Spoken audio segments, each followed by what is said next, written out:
This is NDTV, and you're watching Classics.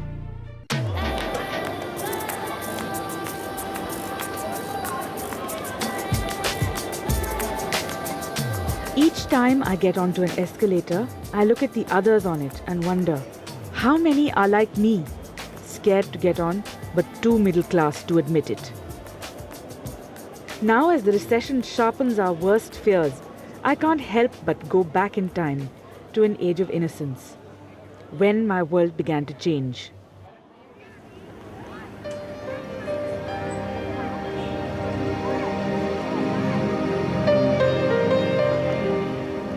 For me, that day was a sunny afternoon in 1985. It was a good 6 years before liberalization, long before foreign goods began flooding our markets. I was with 3 school friends on a basketball field when one of them announced the arrival of a very important thing in our lives. Kissing, she declared, had come to India. Her cousin had just kissed her boyfriend.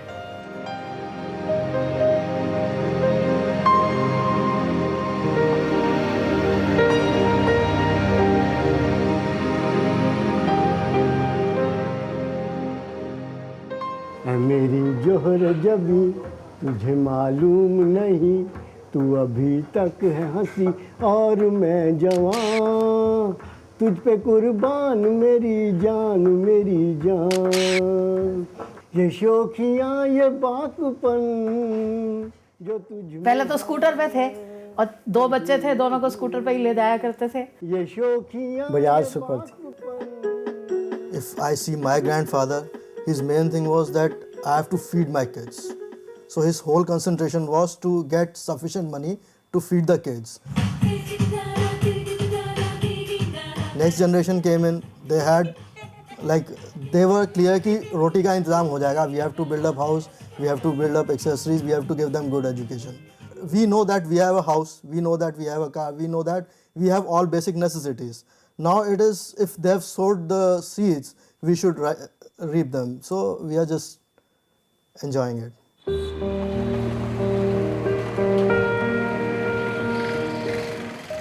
It's as if a childhood fairy tale had suddenly come true, as the foreign and exotic became the mall next door. But just as abruptly, the fairy tale developed a snag, in the shape and form of a global recession. In the last 20 years, so much has changed that it's difficult to tell fantasy from reality. One way is to take a long, hard look in the mirror and go back to where we came from. We've always had a middle class, but it was much smaller in number, it was far more homogeneous. 1991, I think, is a watershed because with economic growth, the middle class grew, seized the new opportunities that came its way, and began to pursue goals which would perhaps be considered anathema by a generation before. This generation, the middle class, is now 400 million people, 30% of India. But in just a few years, by 2016, the National Commission for Applied Economic Research predicts that we'll actually make up half the country. In fact, when I joined, when I was getting 595 rupees, and immediately after 3 months, one DA jump and it crossed 600 rupees, it was a thrill. It approximately took, about 20 years for us to get a sanction for vehicle loan. And with the salary we were getting, of course, we were not able to simply drive that car always. So I used to tell the loan amount what is available to us was just enough to buy a second-hand car. And since you are not capable of driving it every day, take it out every Saturday, Sunday, start it, otherwise battery will go down, and then put it back in the shed. It's a dizzy cycle that begins with foreign companies paying us foreign salaries and ending with a class of people who've benefited from that spin-off. And there's one thing that connects both ends of the spectrum. You got it, mobiles.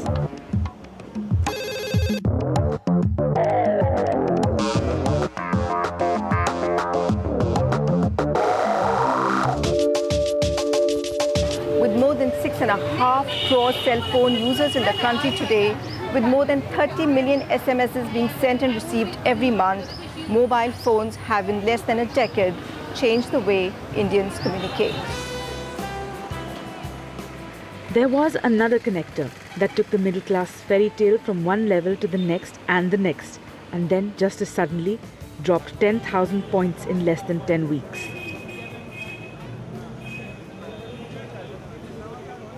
While the super elite club's dream run is now on shaky ground, the bottom end of the middle class pool has still room for more. 40% of India's big spenders, people who don't walk or talk the middle class language, but are the biggest threat to the old guard, to people like me. Indian middle class is split. You cannot use the same adjectives for the entire middle class. Half of it consists of people who are middle class only by virtue of money. They have none of the middle class values. They don't even want to pass off as people belonging to the middle class. They have not heard of Vilayat Khan. At most they have heard of Ravi Shankar, and they don't like him, they say. And to them, Sri Ravi Shankar and Ravi Shankar, the musician, are the same.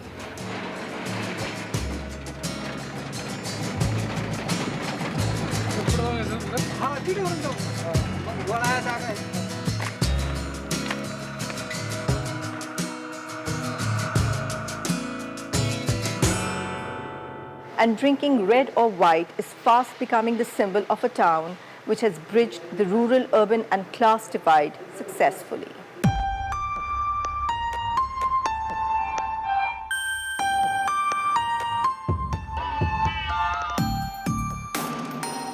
Even eating out in Nashik has become a whole new experience ever since neighborhood restaurants began serving wine with dal tadka and Hakka noodles. We're not here to study just about accent, just like everyone believes. And also American, English with UK, butter chicken. US, UK accent. It's about being global, neutral. English is serious and big business in Punjab. There is an English coaching institute in nearly every street and every mohalla in small towns of Punjab like Batinda. And for them, English and accent is their passport to greener pastures. Yes, good evening, class. How are you? Most of you have realized that now you're not in India. Where are you? UK or? USA. And most of you have pseudonyms. For example, this lady here, what's your name? Gurshan. And what is your pseudonym? Grace. In fact, there's a marketing term for the aspiring new middle class and the towns they live in. No, please don't call them small towns. They're niche cities.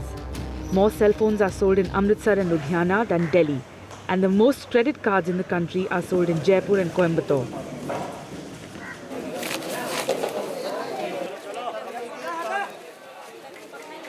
In the north of the country, it's 7 a.m. in Meerut's wholesale fruit market, and Valli has just dialed Mandi rates, which gives the wholesale prices of food grains, vegetables and fruits on the phone every morning for that day.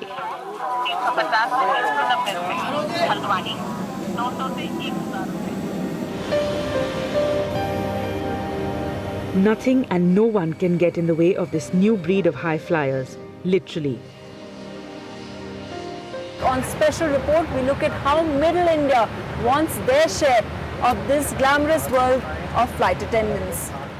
The cabin crew supervisor, Sakshi Singh, is the only one who fits the old profile of being from a metro city like Delhi. Her colleagues Chitra and Pratibha, who at 19 are 2 years younger than Sakshi, are perhaps the best example of the new breed. Chitra is from Darbhanga in Bihar and Pratibha is from Jabalpur in Madhya Pradesh. They, along with their colleague Anu, had their first flight when they were working on board for Air Deccan. They tell me that before they had only seen a plane when it was in the sky. It's this section of strugglers that Mahendra Singh Dhoni and Dhirubhai Ambani came from. And it's from this same segment that the bloodiest battles are being fought in Middle India over reservations, seats and political power. People who are beginning to upturn all the conventional rules of power and money, and who now have leaders that will probably determine not just the future of the next elections, but of politics in India in the next 20 years. People like Mayawati.